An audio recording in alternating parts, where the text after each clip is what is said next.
It was supposed to be just another celebratory night. Glasses clinking, cheerful chatter, and corporate smiles stretching across the ballroom. A company party. Nothing more, nothing less. Yet sometimes life hides its cruelest moments inside ordinary evenings. Sometimes the truth doesn't shout, it whispers, quietly shattering everything you believe in. And on that night, under amber lights and polished chandeliers, something changed forever. We often imagine betrayal as something dramatic. Slammed doors, whispered phone calls, lipstick on collars. But real heartbreak? It happens in silence, in a single glance, in the way someone's face lights up for another person. And in that crowded room, surrounded by the hum of laughter and clinking glasses, a story unfolded, one that didn't need words to cut deeper than any admission ever could.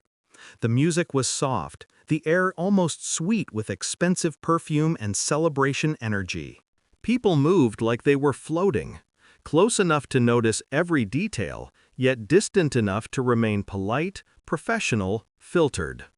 She looked stunning, effortless, glowing. The kind of glow that doesn't come from makeup or lighting, but from happiness, real happiness. I reached for her hand, ready to share a quiet moment, a simple smile. But her eyes? They had already found someone else. It was subtle at first, the way she straightened her posture, the way her breath caught, not in nerves, but excitement. Her lips curled into a smile, soft and involuntary, like muscle memory responding to a feeling she couldn't contain.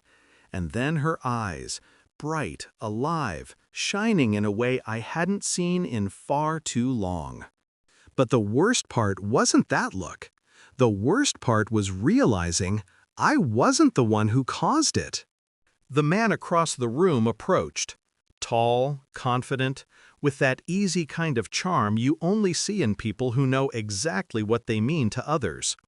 Their eyes met, not just with recognition, but with warmth, familiarity, electricity.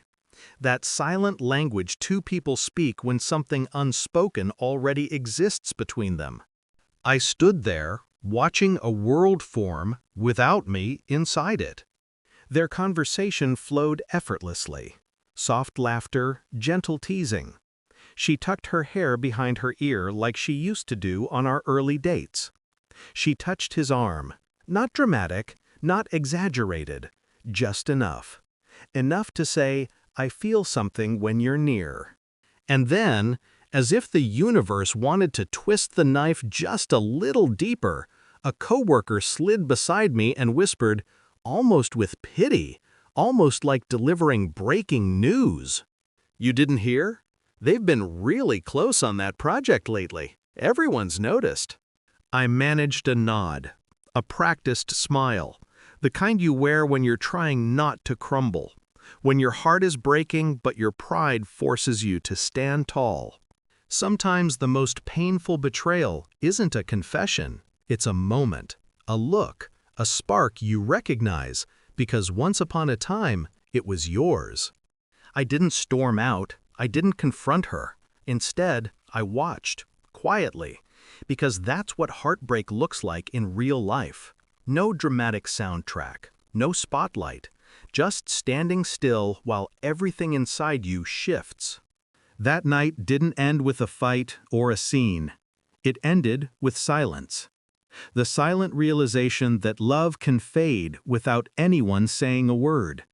That sometimes the person you promised forever to finds something, someone, who makes their heart remember how to beat differently. When we think of loss, we picture endings. But sometimes loss begins the moment you notice a beginning that doesn't include you. And that company party, once filled with lights and laughter, became the night I accepted a truth no one spoke, yet everyone could see. Heartbreak rarely explodes. More often, it quietly walks into the room, smiles at someone else, and leaves you standing there wondering when love stopped choosing you.